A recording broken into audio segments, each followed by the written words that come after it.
Halo pemirsa, apa kabar? Kita berjumpa lagi dalam program Satwa Kita. Dan kali ini episode khusus karena Ilma akan ngajakin pemirsa di rumah untuk bermain dan berbincang dengan Mbak Boti. Nah, ini adalah Mbak Boti. Dia adalah salah satu pecinta hewan ya di Pekalongan. Dia punya banyak sekali koleksi satwa di rumahnya pemirsa. Betul ya? Betul. Oke, kita sapa dulu Mbak Boti. Apa kabar? Baik. Ilma apa kabar? Baik juga, alhamdulillah. Teman-teman di rumah juga. Semoga baik, iya ya. betul. Nah, Mbak Boti ini kan kalau kita lihat tadi sekilas kita udah sedikit lihat-lihat ya Mbak di belakang. Ini banyak banget hewan-hewannya. Berapa lama sih udah suka sama hewan kayak gini? Kalau dibilang suka sih dari kecil mungkin ya. Cuman untuk merealisasi untuk memeliharanya secara langsung kira-kira mungkin sekitar tahun 2016. 2016? Iya.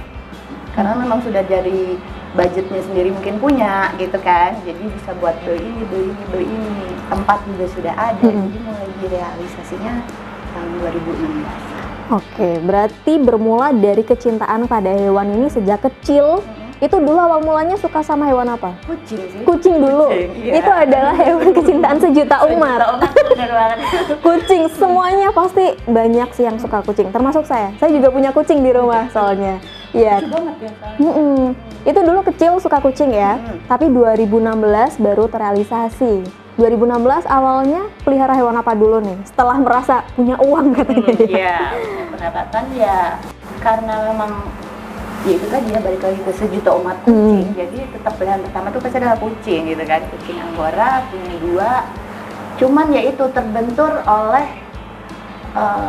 tempat ya Dek ya. Jadi kalau pelihara kucing itu kan sebenarnya harus di ruang terbuka ya. Jadi nggak bisa kalau di ruang spot tertutup gini kita kasih kandang kucing. Jadi itu kan baunya, bakteri, bulunya itu kan itu pertama itu jadi nggak terlalu lama juga sih, hampir sekitar 8 bulan. Habis itu sudah keluarga pada komplain gitu kan, ini bau lah, ini bulu rontok kemana-mana, ini sirkulasi udara juga nggak ada. Akhirnya saya kasihkan ke teman gitu.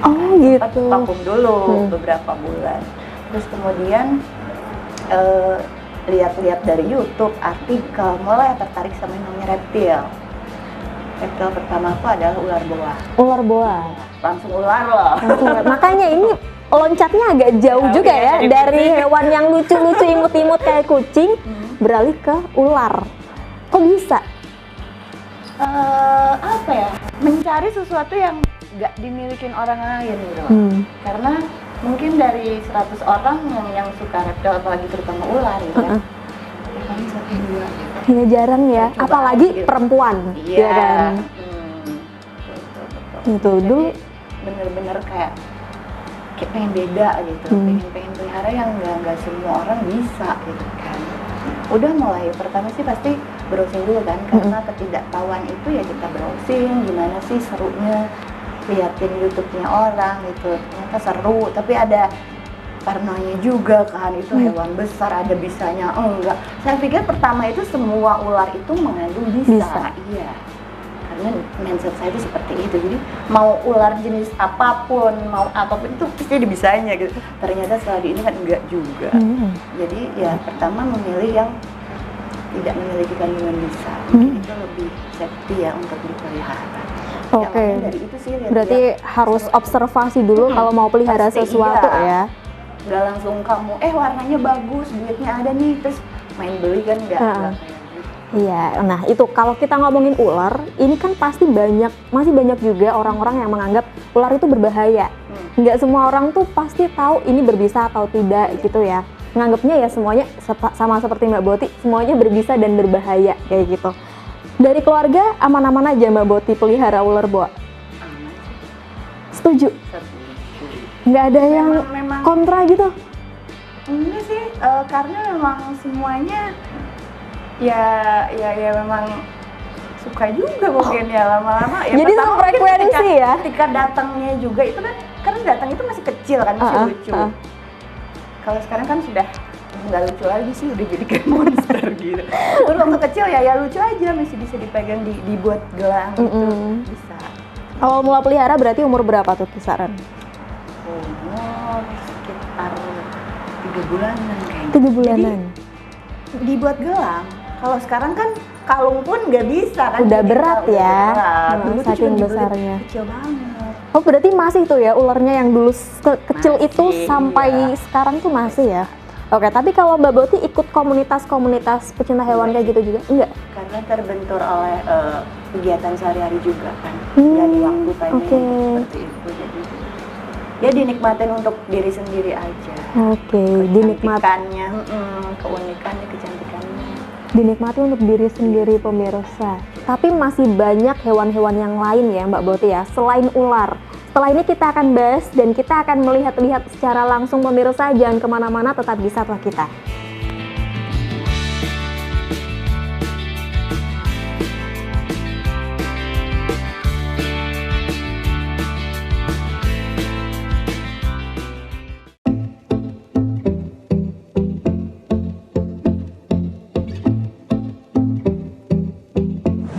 Oke, ini dia mini zoo-nya Iya. Mbak Boti ya. Kayak ada banyak banget nih Mbak hewan-hewannya ya. Ada apa aja nih? Kura-kura. Kura-kura Brazil yang dulu beli dari masih bayi banget. Ya, Udah dari bayi berat banget. bayi banget. Sekarang udah segede ini. Kira-kira udah berapa tahun nih? Udah 1 tahunan, 1 tahun 2 bulanan. Oh, cukup cepet ya pertumbuhannya ya. Kura-kura, terus ada gecko juga. Kalau gecko ini jenis apa nih Mbak? Kalau yang ini rainbow, yang ini snow. Ini bapaknya ini. Oh, bapaknya. Heeh. Tapi emang dia beda jenis atau dia ikutnya emaknya? Ikut percampuran antara Oh, percampuran. ibu dan bapaknya. Ibunya kan Oke. warnanya kuning orange kayak gitu, bapaknya hitam, jadi dia keluarnya Ya percampuran gitu ya, mix. Kalau yang ini kadrun ya tadi. Kadal gurun. Kadal gurun. Emang Australia. sebutannya kadrun Biasa, atau biasa ada populernya bahasa Indonesianya gitu? kadal gurun Australia. Tetap itu ya. Oke, ini iguana. Iguana Super red. Itu Super red. biarpun hijau, nanti dia kalau sudah besar dia jadi merah semua. kalau udah besar Itu kan ya. ada bibit-bibit. Berarti ini masih hitungannya masih Masih baby. baby, Terus ada kucing. Ini Himalaya. Ini domestik. Dan Ada monyet monyet. juga.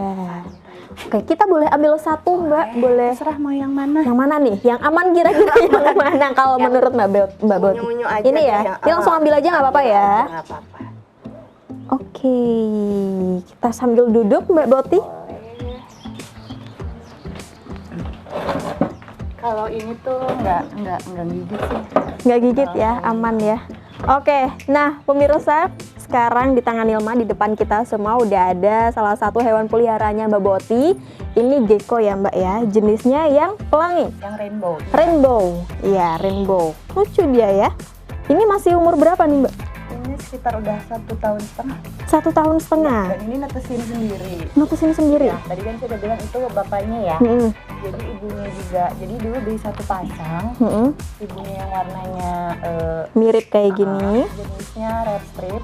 Mm-mm. Jadi ketika dikawinkan dengan snow, jadi hasilnya rainbow kayak gini. Mix pemirsa. Blasteran ya berarti. Oke.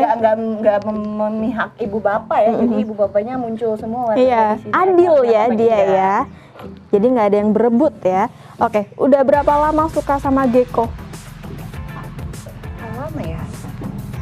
Umurnya kan tadi katanya 1,5 ya. Ditetesin sendiri pula kalau Itu kan berarti dari sebelumnya udah punya bapaknya, udah punya emaknya dulu nih. Udah berapa lama Mbak Boti? udah berapa ya? Hampir 4 tahunan kalau Wah. menurut orang tuanya sih. Dia aman nggak sih lari-lari gitu nggak? Enggak, iya dia paling lemot sih ya. Dia contohnya hewan-hewan lemot enggak? Iya. Bukan tipe 4 tahunan ya Mbak Boti ya. Dulu awal mula suka sama gecko tuh apa? Apa yang bikin menarik dari gecko? warna jelas ya. Warnanya. Kan Warnanya. beberapa jenis gecko itu kan warnanya coraknya bagus-bagus. Jadi cukup. ada warna, ada Corong corak. ya. Dan ketika corak ini dikawinkan dengan ini muncul corak baru, motif baru lah itu yang saya suka. Warnanya juga jadi baru, yang tadinya hitam dicampur oranye, anaknya jadi ada hitam ada oranye gitu kan. Mungkin nanti kalau punya warna-warna yang lain dikawinkan muncul. Berarti Mbak Boti ini dibilang cukup suka juga mengawinkan gecko-gecko gitu ya. Ini baru pertama kali ini atau sebelumnya udah pernah? Baru sih ini. Baru. Harusnya memang 4 ya, telurnya 4, tapi yang 3 itu penyok ya. Gagal netas ya. Iya, terus ya belajar semuanya sekarang kan zaman internet, zaman multimedia gitu. Jadi kita browsing bagaimana cara menepaskan telur gecko. Muncullah itu tutorialnya seperti apa. Belilah alat-alatnya, kita pasang, kita kasih lampu, kasih ini, dan akhirnya Jadilah dia. Ada namanya nggak? Kecilnya tuh kayak anak cicak itu loh, Dek. Waktu netes itu persis banget kayak Telurnya juga sekecil enggak ya, lebih besar. Iya, dia seperti kayak telur puyuh segede gitu. Oke. Cuma dia warna putih, agak lonjong. Begitu netas, aduh itu cantiknya. Kayak berasa punya anggota keluarga baru gitu ya. Berhasilnya tuh, aduh, itu sebenarnya hopeless juga ya. Udah lihat kok sudah hampir 3 minggu kok nggak ada. Jangan-jangan ini nggak netes gitu kan. Ya udah dibiarin aja, kok tiba-tiba begitu. Kok lihat ada yang gerak-gerak di dalam box itu. Begitu dibuka, aduh, ternyata si cantik ini. Wah, menetaslah secantik ini. Berarti ini jantan atau betinan? Ini jantan. Jantan. Oh, jantan sama kayak bapaknya ya? Iya. Induknya kemana? Sudah. Ya, sayang banget. Padahal kalau dia ada induknya masih ada, bisa dikawinkan lagi ya ke anaknya ini. Tapi ada rencana beli indukan lagi nggak? Buat dikawinkan lagi? Agak susah sih ya kalau udah. Kemarin juga sempat cari indukan, memang udah agak yang nyetok, agak yang ini udah agak susah deh. Susah ya? Gitu. Sementara membesarkan dulu aja. Kalau ada indukan baru atau betina baru, mungkin baru. Berarti sementara 2 ekor cukup ya, gecko ya? Yakin? Keluarga berencana. 2 lebih baik. Tapi ini bapak 1, anak 1 ya. Oke. Pakan apa nih? Dikasih pakan apa Mbak Boti gecko di sini? Kalau ini jangkrik. Jangkrik. Selain jangkrik ada lagi atau jangkrik aja? Ulat Hongkong biasanya mau, tapi lebih dominan sih jangkrik. Jangkrik ya. Sebenarnya alasnya ini harus dipakaikan itu sih dolomit. Jadi serbuk putih yang isinya kalsium. Oh iya. Itu untuk sebenarnya ya bisa dipakai terus sih. Cuman karena menurut saya dia udah besar. Dulu dari zamannya kecil memang alasnya dikasih putih-putih itu, tapi udah besar mungkin dia udah kuat juga. Jadi nggak saya kasih. Kenapa? Alas lagi. Kenapa nggak dikasih alas lagi? Kotor sih ya, kencingnya kan masuk situ gitu. Jadi terus harus rajin dibersihin ketika ya? jangkriknya kena si dolomit putih-putih itu dia nggak mau makan. Oh gitu. Mungkin apa bau-baunya apa Mungkin ya. beda gitu kan. Jadi dia udah nggak mau terkontaminasi itu udah nggak mau gitu. Tapi kan kalau kita bilang gecko ini ya keluarganya tokek juga ya. Ini kan dia kalau gigit agak bahaya juga ya Mbak Boti. Selama ini sejauh ini aman-aman aja, nggak pernah gigit? Pernah sih sebenarnya, tapi nyaris-nyaris aja sih. Mungkin karena gerakan tiba-tiba mungkin ya dia juga merasa kayak kaget atau spontan mengerti ancaman atau gimana. Jadi dia sempat semangat tapi nggak kena sih. Oke pemirsa, itu dia pembahasan tentang gecko. Setelah ini kita akan bahas hewan yang lain. Penasaran hewan apa? Jangan kemana-mana, tetap di Satwa Kita.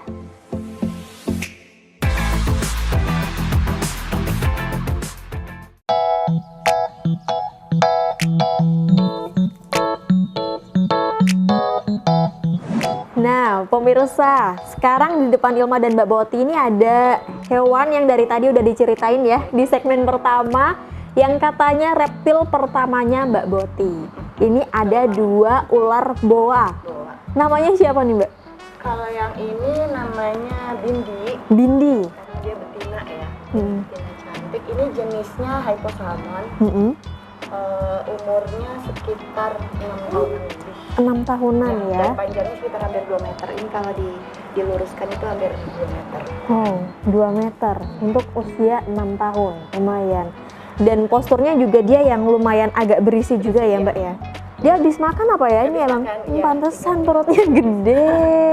Makanya harus marmut yang indukan ya, super jumbo. Harus marmut. Ya. Kalau ayam dia nggak doyan? Ayam Atau agak nggak terbiasa masalah dikasih dengan ininya aja sih ya, kayak cakar, terus ada moncongnya itu takut nanti mungkin melukai aja sih. Berarti keamanan dia aja. dari Mbak Botinya sendiri yang jaga-jaga Iya. biar lebih aman, pakai marmut aja gitu ya. Kalau yang ini namanya? Billy, Bang Billy, karena Bang dia laki-laki, Billy. depannya ada bangnya. Kali ini Bindi, yang ini Billy. Emang suka huruf B Billy. sih katanya ya. Kayaknya ya Mbak Boti ini. Oh, sesuai namanya Mbak Sesuai nama Boti. dan B-nya. Iya, baru nggak nih ya, Bindi dan Billy. Ini si Kalau jantan. ini cowok, dia lebih muda, usia hampir 5 tahunan. 5 tahunan. Yang dulu saya bilang jadiin gelang, sekarang boro-boro kalung aja udah nggak muat. Mbak Boti, ada tips merawat hewan nggak untuk pemirsa di rumah? Barangkali pemirsa di rumah pengen merawat hewan juga seperti Mbak Boti yang banyak banget hewannya kayak gini. Ada 5 sebenarnya, ada 5 hal yang perlu teman-teman di rumah perhatikan, pahamin, ikutin. Yang pertama itu adalah komitmen ya. Yang paling penting dari semua itu loh, komitmen, niat, itu udah nomor 1. Ketika kalian memutuskan untuk mengadopsi hewan, secara tidak langsung kalian sudah memutus dia dari lingkungan aslinya, hibrid aslinya seperti itu. Dia akan menjadi bagian dari hidup kalian, sudah 100% mengandalkan kalian gitu kan, dari tempatnya, dari makannya, berarti dia 100%. Jadi kita seperti ibu lah ya, ibu pengganti. Kalau kalian bahasa Jawa itu aras-arasan, jadi 50% niat, 50% mending nggak usah gitu kan. Dan perlakukan mereka itu jangan, saya sering denger cerita kayak gini ya, misalkan dia mau pergi nih 2 hari gitu, terus teman ada yang tanya, ya gimana ntar makannya si kucing misalkan, terus Ilma jawab, cuman hewan kok, cuman kucing. Itu yang nggak boleh sama sekali, teman-teman harus perhatikan ya. Jangan menganggap mereka memang hewan, tapi ketika itu tadi mengadop itu, mereka harus menjadi bagian dari hidup kita. Itu yang pertama. Yang kedua jelas adalah budget. Untuk budget ini yang sering orang salah tafsirkan adalah mereka adalah searching dulu. Misalkan saya mau beli ular, itu mau beli ular nih. Ular berapa? Misalkan harganya segini. Ilma hanya menyiapkan budget untuk membeli ular tersebut tanpa Ilma memikirkan bahwa si ular ini butuh kandang berapa kali berapa, yang harganya berapa, pakannya harus ada, stoknya ada enggak, duit berapa, harga berapa. Terus untuk tempat tinggal mungkin hewan-hewan lain kayak kucing, kayak apa, budgetnya berapa.